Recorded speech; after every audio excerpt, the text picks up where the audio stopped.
Hey, this is Dr. Riley, and in this module, I'm going to introduce you to how to properly write chemical equations. A chemical reaction occurs when atoms of one or more different substances reorganize in some way through chemical reactivity.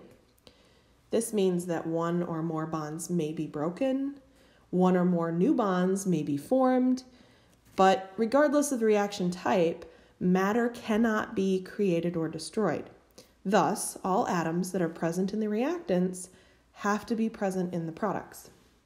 So I've provided you with 4 examples of the many types of chemical reactions that occur. Reactions are usually shown with the beginning chemicals or reactants on the left. The products of the reaction are written out on the right.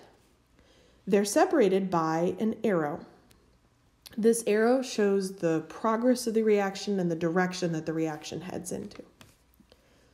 So for this first example, we have either atoms or molecules represented by A and B, and they could come together in some sort of synthetic process to make a new molecule with a new bond formed.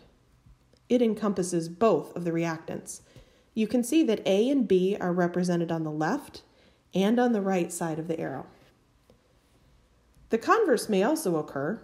A molecule that has atoms A and B present in it to start with may decompose and split apart into separate atoms A and B.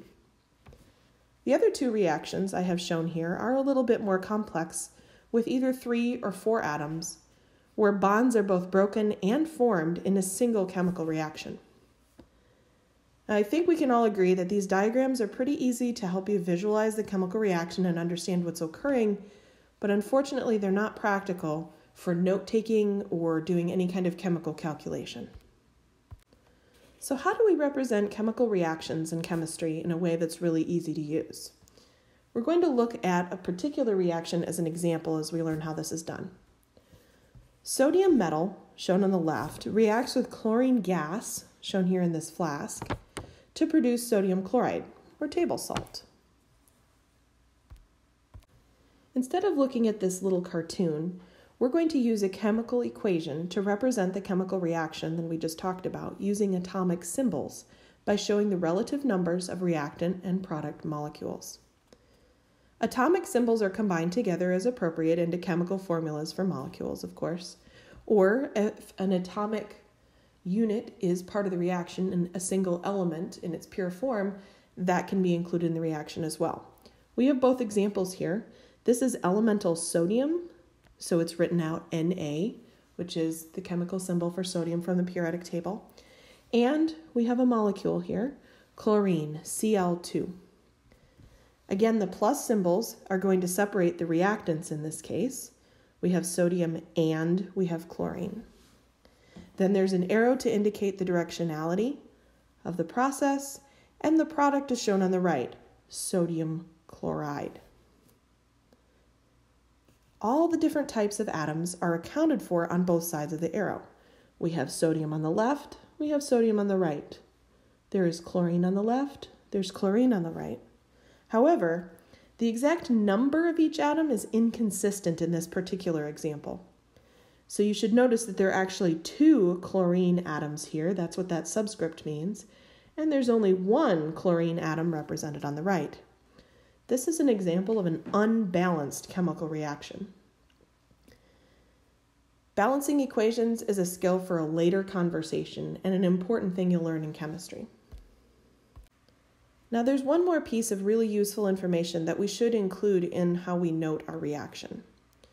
We've already used the subscript to indicate that there are 2 chlorine atoms in 1 chlorine molecule, but we're going to add a second subscript onto every single different component of the reaction, every reactant, every product, and it will be used to indicate the physical states of matter.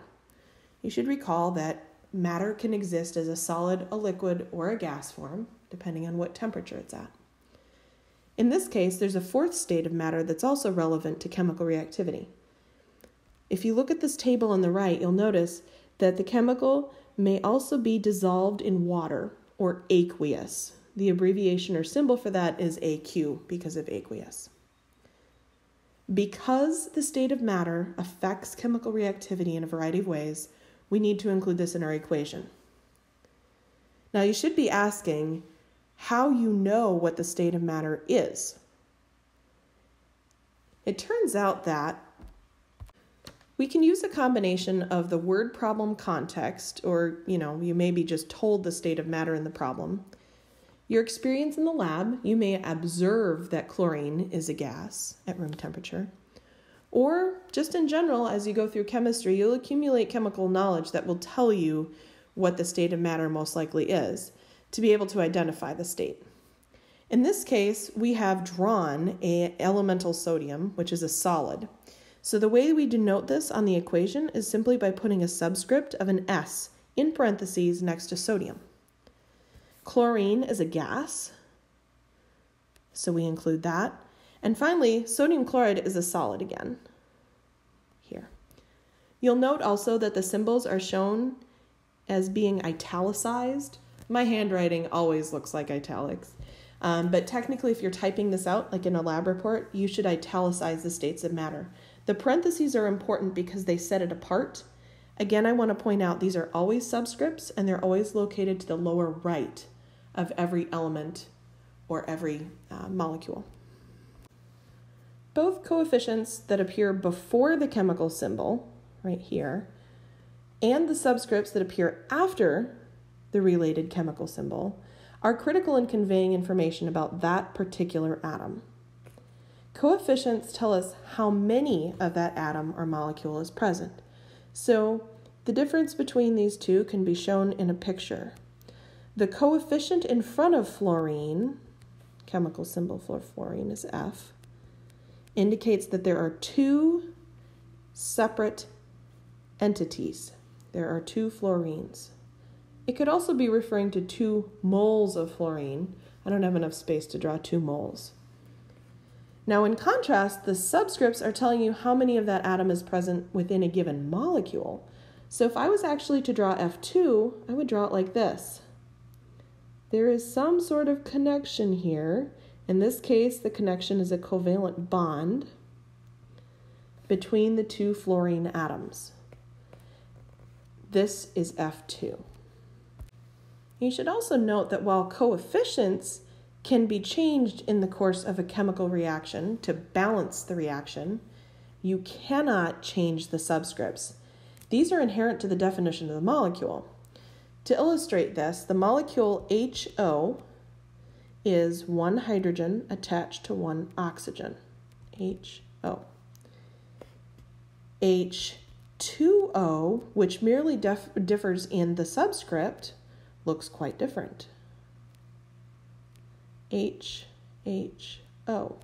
So this subscript 2 is referencing the fact that there are 2 separate hydrogen atoms within 1 molecule of water.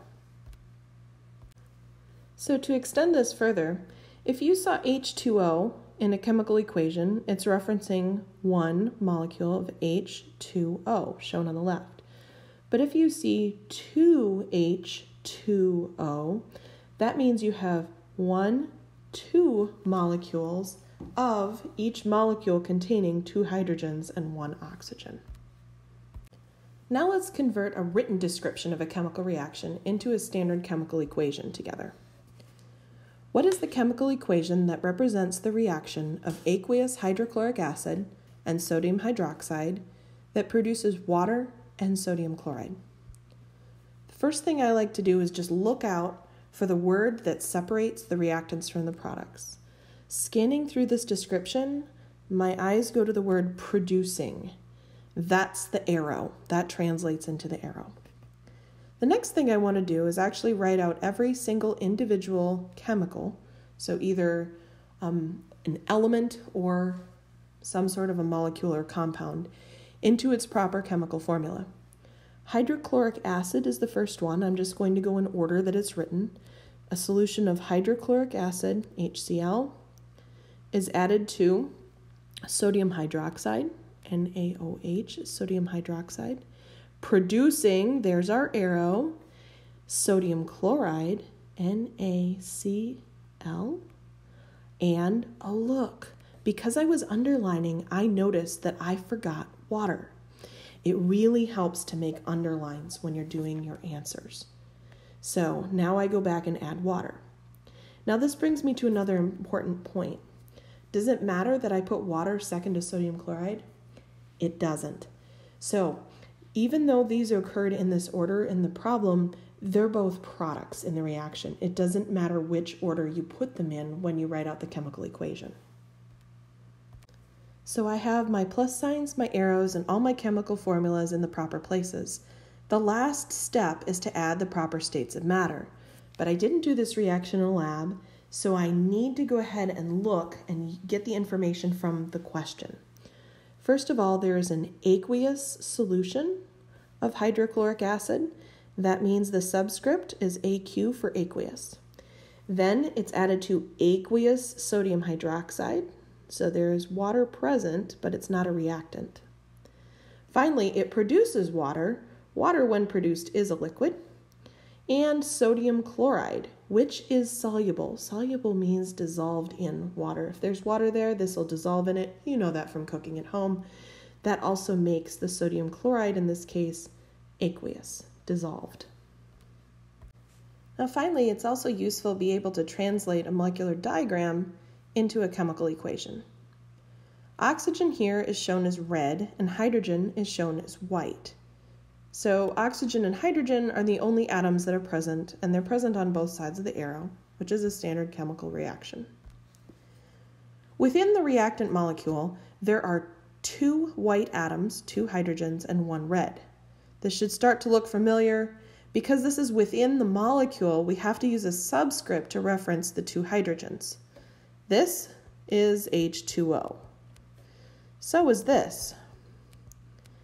We're going to actually use a coefficient to show the fact that we have 2 H2Os. So the proper way to write that is 2H2O. Similarly, we have 2 bonded oxygen atoms, or O2. O2, and 2 bonded hydrogen atoms, H2. But why are there multiples of these identical molecules? Let's put the coefficient on the oxygens, put our arrow in. Why are there multiples? This is an example of an equation that has been balanced. It has equal numbers of atoms on each side of the arrow. That's when we use the coefficients to show that there are 2 water molecules that produce 2 oxygen molecules and 1 hydrogen molecule in this particular reaction.